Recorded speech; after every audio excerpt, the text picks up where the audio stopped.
Hello, मैं R N Shukla business advisor YouTube channel business advisor 009 पर आपका स्वागत करता हूँ।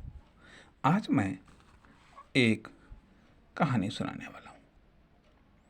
ये कहानी आर्थिक दृष्टिकोण से इम्पोर्टेंट कहानी है, जिसमें वेल्थ का लॉस कैसे होता है। आजकल बंटवारा एक आम बात, चाहे आपने देखा होगा महाभारत काल में भी बंटवारे के चक्कर में कितना बड़ा नुकसान हुआ। आधुनिक समय में भी बंटवारा, ये विभाजन होते होते भारत के भी अनेक टुकड़े हो गए।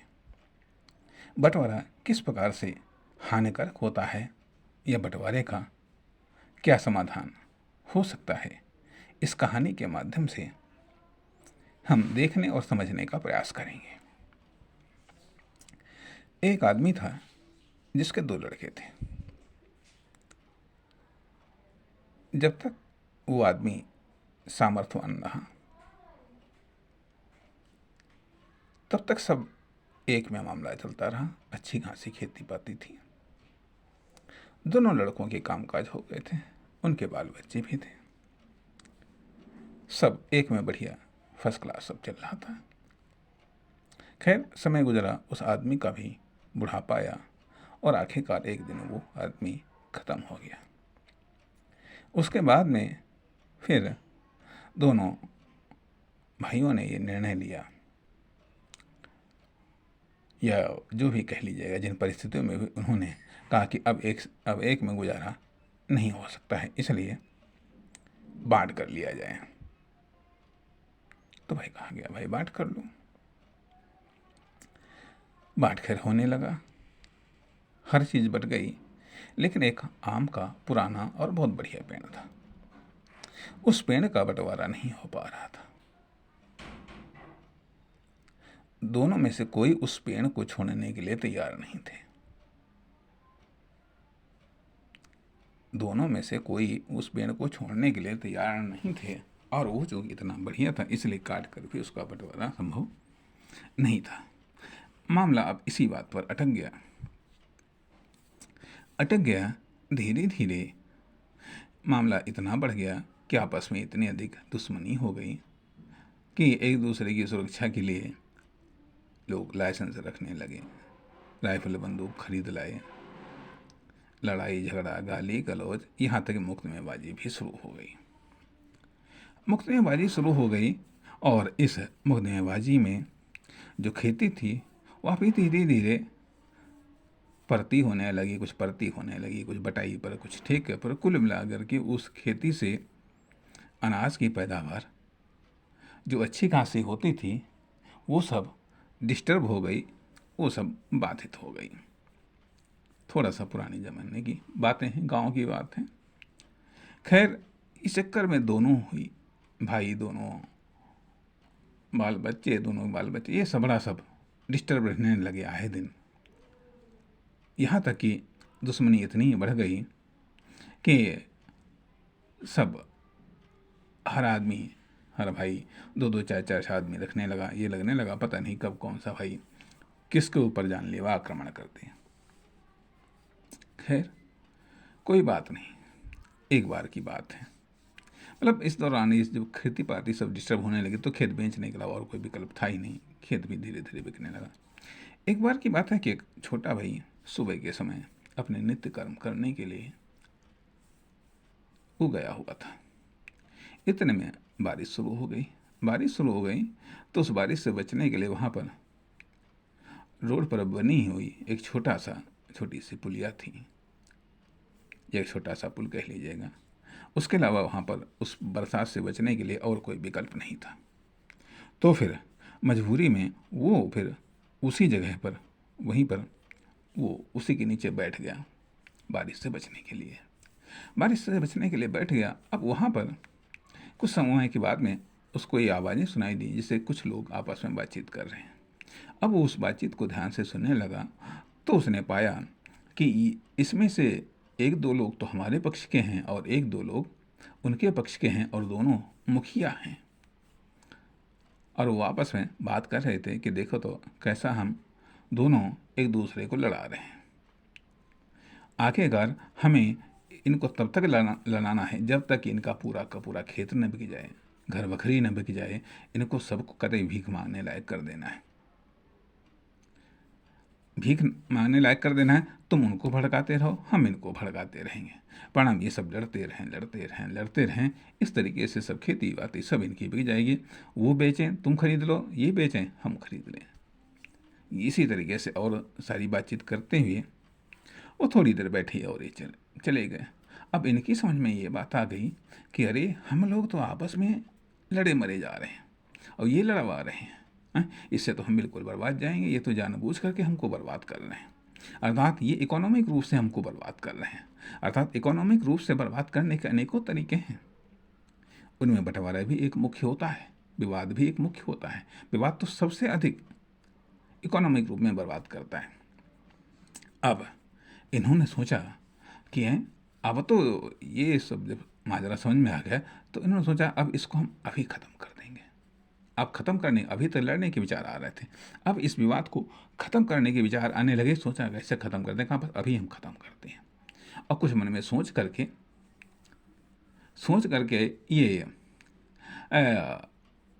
वापस अपने घर जाने की बजाय अपने बड़े भाई के घर की ओर चल दिए।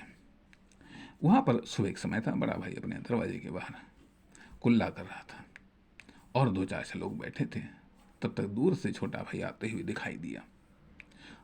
छोटा भाई आते हुए दिखाई दिया, अन्य लोग कहा दौड़ो दो, पकड़ो पकड़ो, देखो वो देखो आ रहा है, आ रहा है। तब तक ये बोला अरे बंदूक उठा लो, दूसरा बोला राइफल उठा लो। अब लेकिन बड़े भाई ने देखा, कहा अरे वो खाली हाथ है, जो है देखो आ रहा है, जो है कि पता नहीं क्या करने आ रहा है, अभी रहने दो। खैर वो आया और उसने अपने भाई को प्रणाम किया। तो वो भी बड़ा भाई बड़ा गुस्से में उसने आशीर्वाद दिया। कहा और बताओ आज सुबह सुबह इधर कैसे नजर आए? तो कहा बस ऐसे ही नजर आया, कुछ मिलने की तमन्ना थी। तो कहा ठीक, मुलाकात करो। तो कहा मुलाकात ऐसे नहीं, ये जितने लोग हैं इन सबको हटा दो यहाँ से, इन सबको कह दो अपने घर जाएं। तो वो सब बोले कहना ही नहीं, हम अपने घर नहीं जाएंगे, पता नहीं तुम क्या कर डालो। तो उसने कहा देखो मैं खाली हाथ हूँ, हमारे पास में कोई असलहा नहीं है, कोई चाकू छुरी बंदूक राइफल नहीं है, मैं खाली हाथ आया हूँ। और बोले अरे इसको पकड़ो पकड़ो, बहुत बढ़िया मौका है। बड़े भाई ने कहा अरे नहीं यार, ये खाली हाथ है, ये क्या कर लेगा। कहा तुम लोग जाओ जाओ, थोड़ा दूर बैठो जा करके, देखते हैं ये हमसे क्या बात करता है। जब वो लोग दूर चले गए, इतनी दूर चले गए कि वो उसको लगा छोटे भाई को कि अभी इनको हमारी बात नहीं सुनाई देगी। तब वो बोला, कहने लगा कि देखो ऐसा है कि उस आम के पेड़ को लेकर के हमारे आपके बीच में विवाद है। मैं चाहता हूँ वो पेड़ मुझको मिले और आप चाहते हैं वो पेड़ मुझको मिले।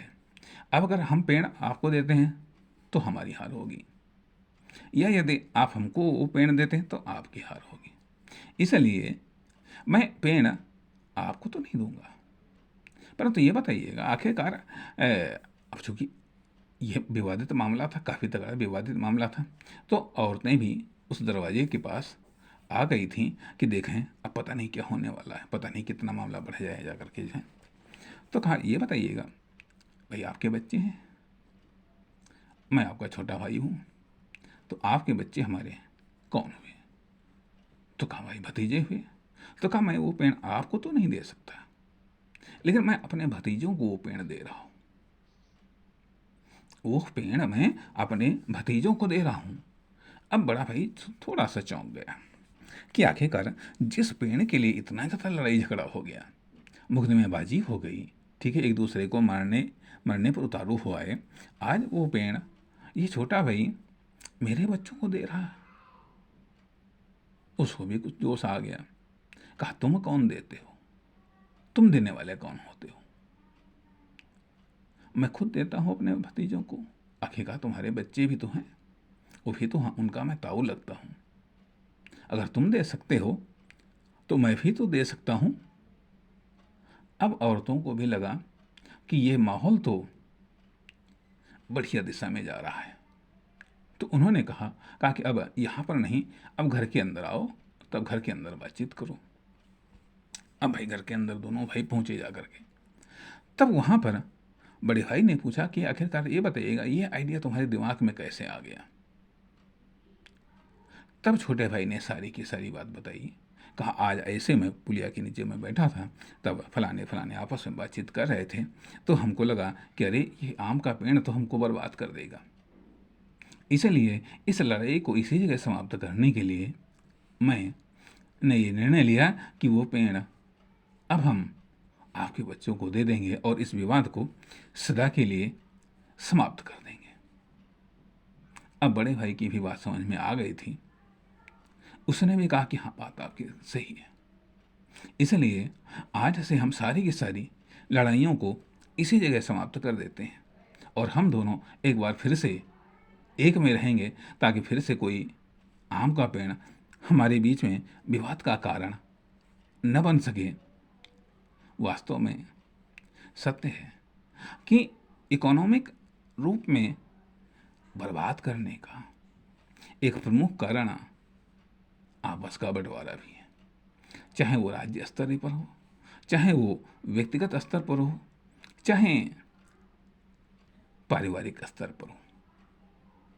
वर्क का डिवाइडेशन अच्छा है, किस लिए? स्पेशलाइजेशन के लिए, अर्थात विशेषज्ञ बनने के लिए। वर्क का तो बंटवारा सही है, विभाजन सही, क्लासिफिकेशन सही है, लेकिन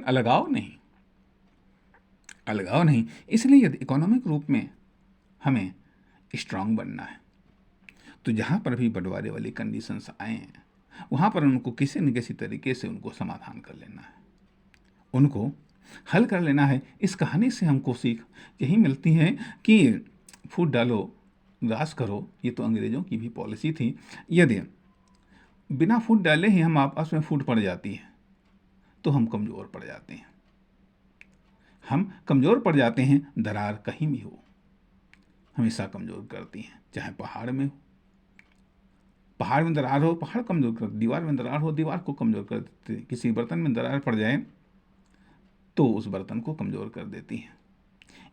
इसलिए दरार बिल्कुल नहीं पड़नी चाहिए।